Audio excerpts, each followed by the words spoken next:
아멘. 자, 우리 인사합시다. 은혜 받읍시다. 하나님의 은혜가 오늘 이 밤에도 우리 가운데 함께 하기를 주의 이름으로 축복합니다. 자, 오늘은 잠언 8장 15절에서 넉 절 말씀을 살피도록 하겠습니다. 이 말씀을 통해서 하나님의 지혜의 말씀이 우리들이 어떤 말씀을 해주시는지, 우리의 삶 속에서 어떻게 살기를 원하시는지 한번 깨닫게 되어서 이 하루도 또 내일도 모레도 하나님께서 기뻐하시는 성도의 삶을 살게 되기를 주님의 이름으로 축복합니다. 15절 말씀 같이 한번 읽어보겠습니다. 명철한 자의 마음은 지식을 얻고 지혜로운 자의 귀는 지식을 구하느니라. 아멘. 명철한 자의 마음은 지식을 얻는다라고 합니다. 여기서 말하는 명철한 자는 15절 하반절에 나오는 지혜로운 자와 같은 의미입니다. 지혜로운 자는 지혜로운 자의 마음은 지식을 얻는다, 이렇게 볼 수 있겠죠. 그리고 이게 마음이라는 단어가 나왔는데, 성경을 볼 때마다 이 마음이라는 의미가 히브리인들에게 어떤 의미였는지를 여러분들이 생각하시면서 읽는다면 성경을 이해하는 데 많이 도움이 될 겁니다. 히브리인들에게 있어서 마음은 지성, 다시 말해서 생각하고 판단하는 그 영역을 다스리는 곳뿐만 아니라 감성, 우리의 감정도 다스리는 곳, 의지, 우리가 어떤 것을 결심하고 행동하는 것들을 다스리는 장소가 마음입니다. 그 마음에 무엇이 있느냐에 따라 생각하는 것들이 달라집니다. 그 마음에 무엇이 있느냐에 따라 판단의 내용이 달라집니다. 그 마음에 무엇이 있느냐에 따라 사람의 감정과 행동까지도 달라집니다. 그래서 이 마음이라는 것이 그런 의미인데, 명철한 자의 마음은 지식을 얻는다라고 그렇게 오늘 말씀이 하고 있습니다. 여기 얻는다는 것은 값을 지불하고서라도 획득하는 것을 의미합니다. 명철한 자의 마음은 값을 지불하고서라도 무엇을 지식을 얻는다라고 말씀하고 있습니다. 여기서 말하는 지식은 하나님에 대한 이해, 하나님이 어떤 분이신가 하는 것, 하나님의 뜻이 무엇인가 하는 것, 또 하나님의 계획이 무엇인가를 이해하는 것이 지식입니다. 명철한 자는 그 마음에 이런 것들을 채워 넣기 위해서 애쓰고 노력한다는 겁니다. 값을 주고서라도 그렇게 한다는 겁니다. 왜 그렇게 하는가? 왜 그렇게 하는가? 이렇게 마음에 하나님에 대한 이해와 하나님의 뜻과 하나님의 계획에 대한 이해가 채워지게 되면 하나님의 뜻에 합당한 생각을 하게 되고, 하나님의 뜻에 합당하게 행동하게 되고, 하나님의 뜻에 합당하게 감정을 표현할 수 있기 때문입니다. 이렇게 하나님의 관한 지식이 마음에 채워지게 되면 행동 역시 하나님께서 기뻐하시는 것을 하게 되고, 이로 말미암아 행복한 삶을 살게 되기 때문입니다. 그래서 지혜로운 자는 하나님의 관한 이해와 하나님의 뜻과 계획에 관한 이해를 얻기 위해서 애쓰고 노력하고 그것에 시간도 투자하고 물질도 투자한다는 겁니다. 지혜로운 자는 하나님 뜻을 따라가는 것이 복된 길임을 압니다. 지혜로운 자는 하나님의 말씀에 순종하며 사는 것이 행복이라는 것을 압니다. 그래서 그의 마음에 하나님에 관한 지식으로 충만하게 하고자 하는 겁니다. 하나님에 관한 지식, 하나님을 이해하고 하나님의 뜻을 이해하고 하나님의 계획을 이해하는 것으로 충만하게 채우기 위해서 시간을 투자합니다. 이를 위해서 노력합니다. 이를 위해서 때로는 손해보는 일까지 하는 겁니다. 지혜로운 자의 귀는 지식을 구한다는 이 15절 하반절의 말씀도 같은 의미입니다. 지혜로운 자의 귀가 지식을 구한다. 이 하나님의 이해를 듣기 위해서, 그래서 내 마음에 채우기 위해서 그 귀도 이 지식을 구한다라고 그렇게 말씀하고 있는 겁니다. 이 지식이 그만큼 중요하다는 것이죠. 사랑하는 성도 여러분, 우리의 마음에 하나님에 대한 이해와 하나님의 뜻과 하나님의 말씀에 대한 이해가 충만하도록 노력하시기 바랍니다. 이를 위해서 성경을 읽어야 돼요. 이를 위해서 말씀을 묵상해야 돼요. 성경을 읽고 말씀을 묵상하는 일에 시간을 투자하고 노력해야 돼요. 나 시간 나면 성경 읽을 거고요, 시간 나면 말씀 묵상하겠습니다가 아니고 시간을 내어서 성경을 읽고 묵상하는 자가 지혜로운 자입니다. 지식을 얻는 자가 지혜로운 자라 그랬잖아요. 얻는다는 그 의미는 값을 지불하고서라도 채워 넣는 그런 것을 의미합니다. 사랑하는 성도 여러분, 그러니 시간이 나면이 아니고 시간을 따로 구별하십시오. 시간을 따로 구별하셔서 하나님의 말씀을 읽고 묵상하는 일에 헌신하시기 바랍니다.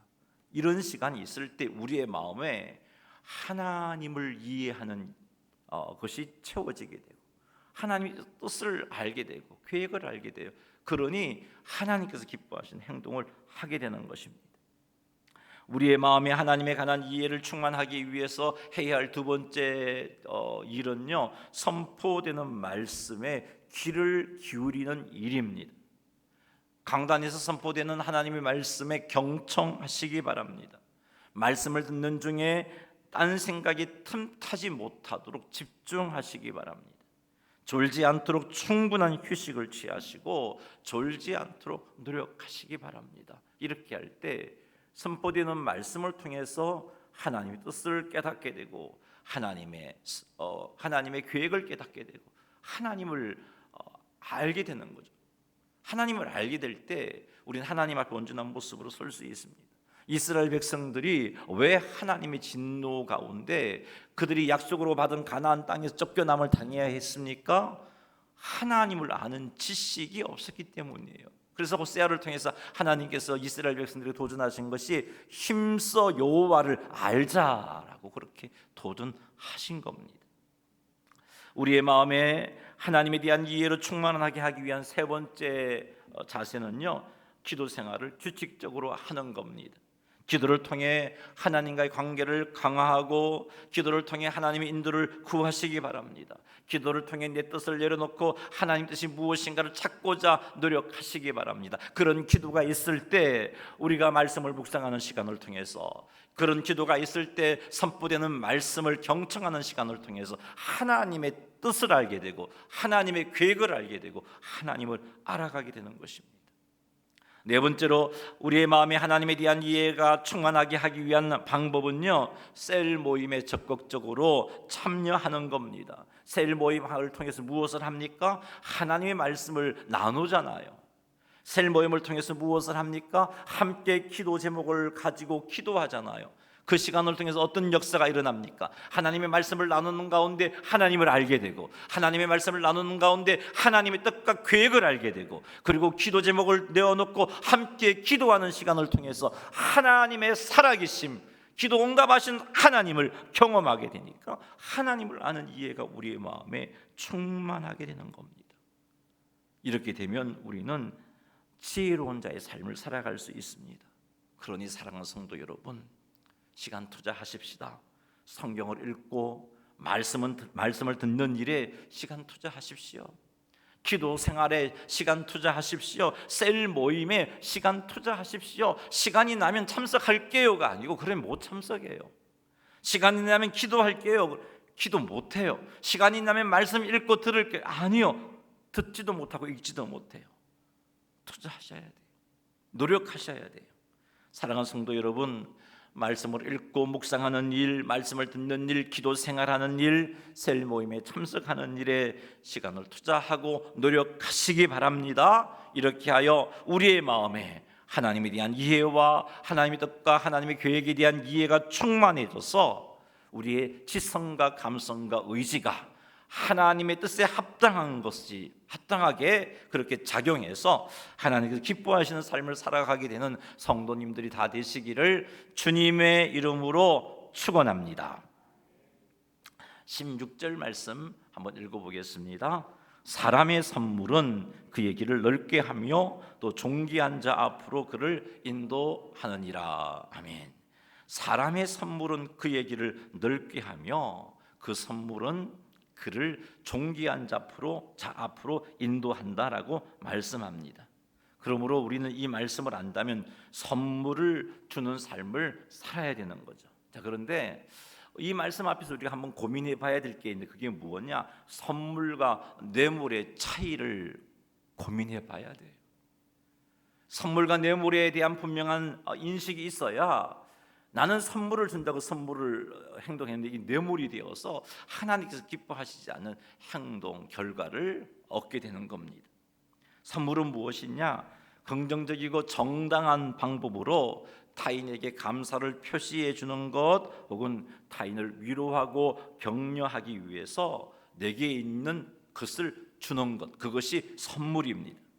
이런 선물은 인간관계를 강화시킵니다. 이런 선물은 존중과 사랑을 표현하는 수단으로 선물이 사용되어지는 겁니다. 이런 선물은 개인의 길을 넓게 하며 존귀한 자 앞으로 인도합니다. 자, 여기서 선물의 내용은 무엇이냐 하면은 하나님께서 우리에게 주신 재능, 능력 혹은 물질 이런 것들을 의미합니다. 즉 음식을 잘 만드는 것, 장식을 잘하는 것, 악기나 노래를 잘하는 것, 이런 것 재능들, 그리고 내게 주신 물질들, 이런 것들을 나누는 것, 이런 것들이 선물의 내용입니다. 자, 이렇게 볼 때 선물의 내용은 하나님께서 내게 주신 선물이다 하는 것을 알 수 있습니다.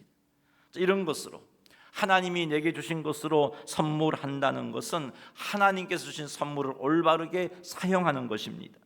지쳐있는 사람들 혹은 열심히 봉사하느라 그렇게 참 배고픈 사람들에게 음식을 만들어 제공하는 것, 이거 선물하는 거예요. 뭐 선물한다는 것이 뭐 백화점 같은 가서 무엇인가를 사서 건네주어야만 선물이 아니라 내게 주신 그 재능들을 가지고 위로하고 격려하고 감사와 존중을 표현하는 것, 이게 선물이라는 겁니다. 반주자가 필요한 곳에 가서 자신이 가진 음악적 재능으로 그 공동체를 섬기는 것, 그거 선물하는 거예요. 슬픔을 당한 사람, 어려운 사람을 위로하고자 함께 시간을 투자하는 것, 선물하는 겁니다. 물질로 섬기는 것, 선물하는 거예요. 이런 선물을 하는 사람에게 하나님께서 복을 주시는데 그 사람의 길을 넓게 하고 그 사람을 존귀한 자 앞에 서게 만들어 준다라고 말씀하고 있는 겁니다. 음악적 재능이 있는 그리스도인이 그 재능으로 찬양이나 반주로 교회를 섬김으로 인해서 그 사람은 교회 공동체 안에서 점점 중요한 역할을 하게 되고 이런 과정을 통해서 신앙적으로 중요한 인물들과 관계를 맺게 되는 기회가 주어지는 것입니다. 자, 그런데 뇌물은 부정한 목적으로 개인의 이익을 위해서 불법적이거나 비윤리적인 방법으로 타인에게 자기가 가지고 있는 물질 혹은 비물질적인 것들을 제공하는 것, 이것이 뇌물입니다. 자, 이런 뇌물은 언뜻 자신의 길을 넓게 만들어주고 존귀한 자 앞에 서게 만들어주는 것 같아 보일 수도 있습니다. 언뜻 형통한 삶이 주어지는 것 같아 보일 수도 있습니다. 그러나 뇌물의 결국은 무언가요? 관계 파괴입니다. 결국은 관계가 파괴되어지고 사회적 신뢰를 파괴하는 것이 하나님의 공의를 깨트리는 행동입니다. 그러므로 성도들은 하나님께서 주신 것으로 뇌물을 주어서는 안 되는 겁니다. 대신 성도들은 하나님께서 주신 것을 가지고 선물하는 일에 힘을 써야 하는 겁니다. 이렇게 할 때 하나님께서 그의 길을 넓게 해주시고 그를 존귀한 자 앞에 서게 해주시는 겁니다. 더 많은 은혜를, 더 많은 선물을 받게 되고 더 많이 또 더 귀하게 쓰임받는 자리에 서게 되는 겁니다. 그러니 사랑하는 성도 여러분, 선물할 기회가 생기면 그 기회를 꼭 잡으시기 바랍니다. 여러분의 재능을 따라 음식을 나누고 음악적 재능으로 섬기고 물질로 지원하고 위로하고 격려하고 다른 사람을 위하여 기도해 주는 것, 이거 선물하는 거예요. 선물하는 것, 이것이 선물을 주는 행동입니다.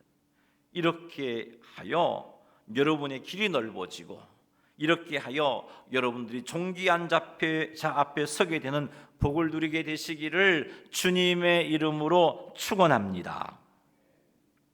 17절 말씀 읽어보겠습니다. 송사에서는 먼저 온 사람의 말이 바른 것 같으나 그의 상대자가 와서 밝히느니라. 아멘. 자, 이 말씀은 사람의 말을 듣고 판단할 때 공정함과 균형 잡힌 그런 자세를 갖추는 것이 중요하다 하는 것을 가르쳐주고 있습니다. 그리고 이 말씀은 한쪽 이야기만 듣고서는 전체 사실이나 진실을 파악하기 어렵다 하는 것을 우리에게 가르쳐주고 있습니다. 실제로 논쟁에서 먼저 와서 주장하는 사람의 말을 들으면 그 말이 설득력 있게 보일 수 있습니다. 그런데 그 의견과 대조적인 의견이나 추가 정보가 내게 제공되어지면 보다 완전하고 정확하게 그 문제를 이해할 수 있게 되는 겁니다. 송사에서 먼저 온 사람의 말이 바른 것 같으나 그의 상대자가 와서 밝힌다는 말씀에서 얻을 수 있는 교훈은 양쪽 주장을 경청하는 것이 중요하다 하는 것입니다. 양쪽의 주장을 경청하는 것은 개인적인 관계, 직장 안에서의 의사결정, 심지어 법정에서의 판단이 이르기까지 정말로 중요한 태도입니다. 이런 태도가 갖추어졌을 때 바르게 판단할 수가 있는 겁니다. 그러니 한 사람의 말만 듣고 사실도 파악하지 않고 그냥 그대로 믿거나 판단해서는 안 돼요. 상대방의 그 사람의 말을 들었을 때 그 사람과 상대편에 서 있는 말에도 경청을 해야지 올바르게 판단할 수 있습니다. 우리가 깨어있지 않으면 한쪽 편 말에 휘둘리기 십상입니다.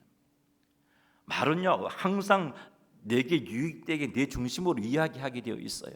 그러니까 한쪽 편 말만 들으면 이 사람은 나쁜 사람이 되고 마는 거예요. 그러니까 한쪽 편 말을 듣고 이 사람이 나쁘다고 판단하면 이 사람은 억울하게 되잖아요. 그러니까 상대방의 말, 양쪽 편의 말을 경청하는 자세를 갖추어야 된다는 겁니다. 그리고 17절 말씀은 우리들에게 진실을 밝히기 위해서 노력해야 한다는 것도 교훈해주고 있습니다. 어떤 사실이나 주장에 대한 충분한 증거와 대조적인 의견을 고려하지 않으면 우리는 잘못된 판단을 할 수밖에 없어요. 한 사람의 말만 듣고 판단하는 경우 다른 사람을 억울하게 만들 수 있습니다. 누군가가 여러분에게 다른 사람에 대한 이야기를 들려준다면 그 사람의 말만 듣고 판단하지 마시기 바랍니다. 오늘 말씀을 기억하여 사실 여부를 살피시기 바랍니다. 지혜롭게 상대방의 이야기도 들으시기 바랍니다. 이렇게 하는 것이 좀 번거로울 수도 있고 이렇게 하는 것이 좀 귀찮을 수도 있지만 그럼에도 불구하고 공의로운 하나님의 자녀가 힘써야 할 일입니다. 그러니 한 사람의 말만 듣고 판단하는 건 멈추시기 바랍니다. 교회 안에서든 직장에서든 여러분의 삶의 현장에서든 어떤 사람이 말하는 한 사람의 말만 듣고 다른 사람을 판단하는 일 멈추십시오. 또 하나 인터넷에서 떠도는 뉴스나 정보를 취할 때도 이 말씀이 참 중요합니다. 오늘 말씀이 우리에게 도움을 주고 있습니다. 하나의 출처나 시각에서 제공되는 정보만 믿어서는 안 되는 거죠. 다양한 출처에서 정보를 수집하고 검증하는 습관을 갖추어야 됩니다. 확인되지 않은 정보에 대해서는 신중한 태도를 유지하는 것도 공의로운 하나님의 백성이 취해야 할 정말 중요한 태도입니다. 교회나 직장에서의 의사결정할 때도 한 사람의 주장만 듣지 말고 모든 관련된 당사자의 의견에 경청하시기 바랍니다. 각자의 주장을 신중하게 고려하고 들을 때 공정하고 균형 잡힌 결정을 내릴 수가 있는 겁니다. 특히 교회나 직장 안에서 갈등을 해결할 때도 참 이런 자세가 중요합니다. 한쪽 편의 말만 듣고서 서둘러 판단하려고 하지 마십시오. 상대방의 이야기도 반드시 경청하시기 바랍니다. 그리하여 억울한 일이 생기지 않도록 하시는 삶을 사시기 바랍니다. 기억하십시다. 한쪽의 이야기만 듣고 판단하는 것 멈추라고 교훈하고 있습니다. 특히 자기와 친한 사람의 말만 듣고 판단하는 행동도 멈추어야 돼요. 나랑 친하기 때문에 이 사람 말은 무조건 옳다라고 생각하는 태도도 공의로운 하나님의 백성의 태도라고 할 수 없습니다. 멈추고 상대방의 이야기도 들어서 올바르게 판단하는, 그래서 공의로운 하나님의 자녀로서의 삶을 제대로 살아가는 성도님들이 다 되시기를 주님의 이름으로 축원합니다. 18절 말씀 보겠습니다. 제비 뽑는 것은 다툼을 그치게 하여 강한 자 사이에 해결하게 하느니라. 아멘. 자, 이 말씀은 인간의 판단이나 논쟁만으로 해결할 수 없는 문제에 대해서 하나님의 주권과 하나님의 인도하심을 신뢰해야 한다 하는 것을 교훈해 주고 있습니다. 어떤 문제에 대해서 다툼이 생겼습니다. 근데 그 다툼이 그치지 않는다는 것은 그 문제의 옳고 그름에 대한 주장이 팽팽하다는 겁니다. 옳다고 주장한 사람의 어떤 그 사람들의 수나 그러다고 주장하는 사람들의 수나 비슷해서 그 공동체 안에서 팽팽하게 대립하고 있는 경우 다툼이 그치지 않습니다. 이런 상황 속에서는요, 이런 상황 속에 투표로 결정한다고 문제가 해결되는가? 물론 투표로 결정하면 다수결을 따라 결정할 수 있지만 내 뜻이 관철되지 않은 많은 사람들이 마음으로 따라주지 못하는 거예요. 여전히 갈등의 씨앗이 남아 있습니다. 결정적일 때 다툼이 또 생길 수밖에 없습니다. 이런 경우 성도가 취해야 할 자세는 하나님의 주권과 인도하심을 신뢰하는 자세입니다. 고대 사회에서 제비뽑기는 주로 결정을 내리기 어려운 상황에 대해서 하나님의 뜻을 구할 때 사용된 방법 중에 하나였습니다. 이 방법은 사람의 주관이나 편견이 개입되는 것을 방지했습니다.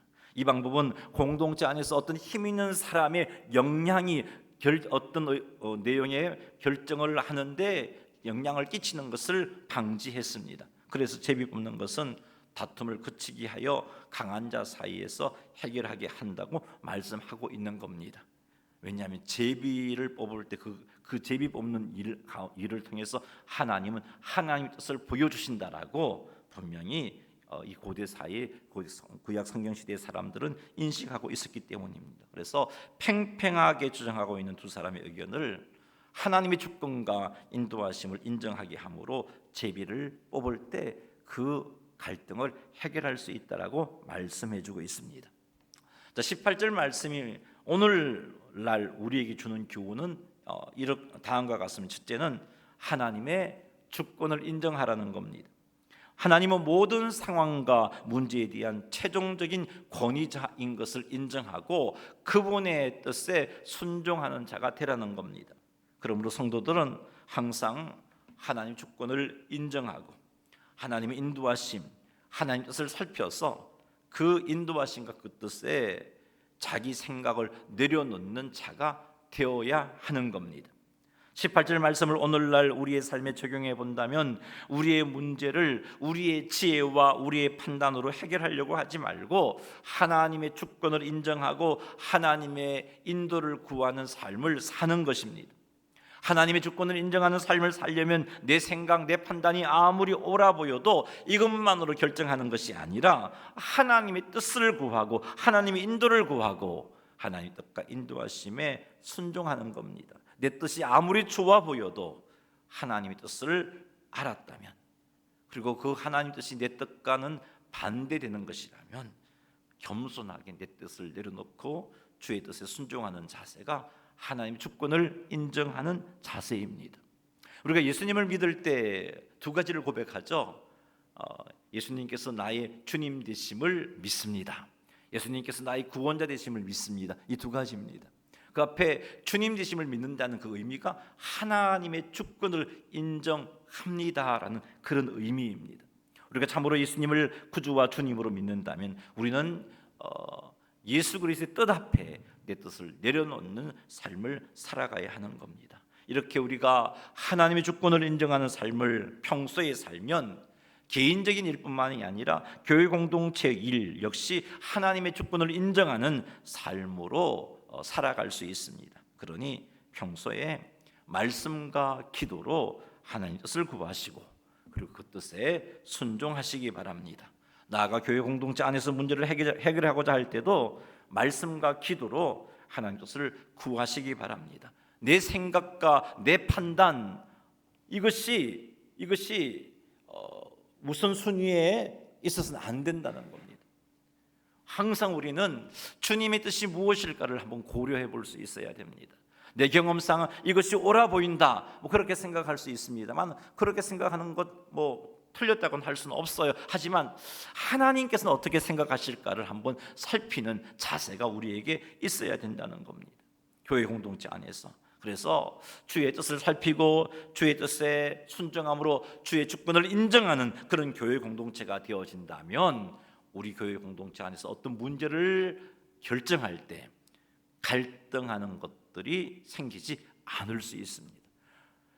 내 뜻이 아니라 하나님의 뜻 앞에 우리 순종하겠다는 자세를 갖춘다면, 어떤 일을 결정할 때 말씀과 기도로 고민하면서 주의 뜻을 찾아나간다면, 그래서 어떤 일들이 결정되어졌다면 투표로 결정하는 것으로 생기는 그런 갈등들이 결코 생기지 않을 수 있는 겁니다. 사랑하는 성도 여러분, 무엇인가를 해야 할 일이 생겼다면 우리 스스로 판단하지 마십시다. 기도하면서 말씀을 가까이 하여 하나님의 인도하심과 뜻을 구하시기 바랍니다. 하나님의 인도하심과 뜻이 무엇인지 가르쳐 달라고 기도하며 말씀을 읽고 묵상하시기 바랍니다. 이렇게 하나님의 뜻을 알았을 때 내 뜻과 하나님의 뜻이 다르다 할지라도 하나님의 뜻에 순종하시기 바랍니다. 이것이 하나님의 주권을 인정하는 태도입니다. 이런 삶이 우리 안에서 풍성하여져서 교회 공동체 안에서도 우리의 주장이 아닌 하나님의 뜻을 구하고 하나님의 뜻에 순종함으로 우리 안에 다툼이 그치게 되는 은혜가 충만하게 되기를 주님의 이름으로 축복합니다.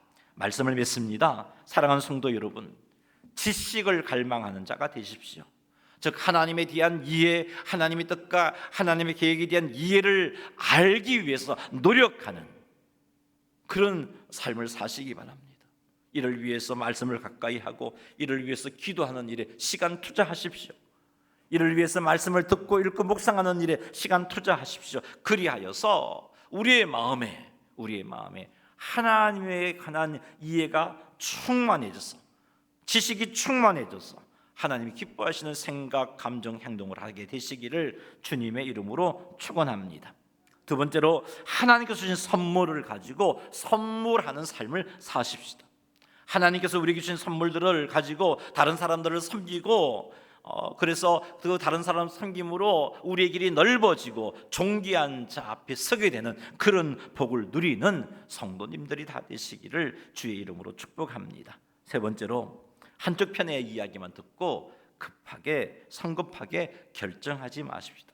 모든 상황을 고려하고 또 그와 상대편에 서 있는 사람들의 의견도 충분히 듣고 고려해서 온전한 판단을 할 수 있게끔 주님을 의지하시는 우리 모두가 되기를 바랍니다. 마지막으로, 모든 상황 속에서 하나님의 주권과 인도하심을 신뢰하십시다. 말씀과 기도로 하나님과 인도를 구하고, 그리고 하나님 뜻이 내 뜻과 일치하지 않는다면 내 뜻을 포기함으로 하나님의 주권을 인정하는 삶을 살아서 우리 하나님 앞에 아름다운 삶을 살아가는, 그래서 행복한 삶을 살아가는 성도님들이 다 되시기를 주님의 이름으로 축원합니다.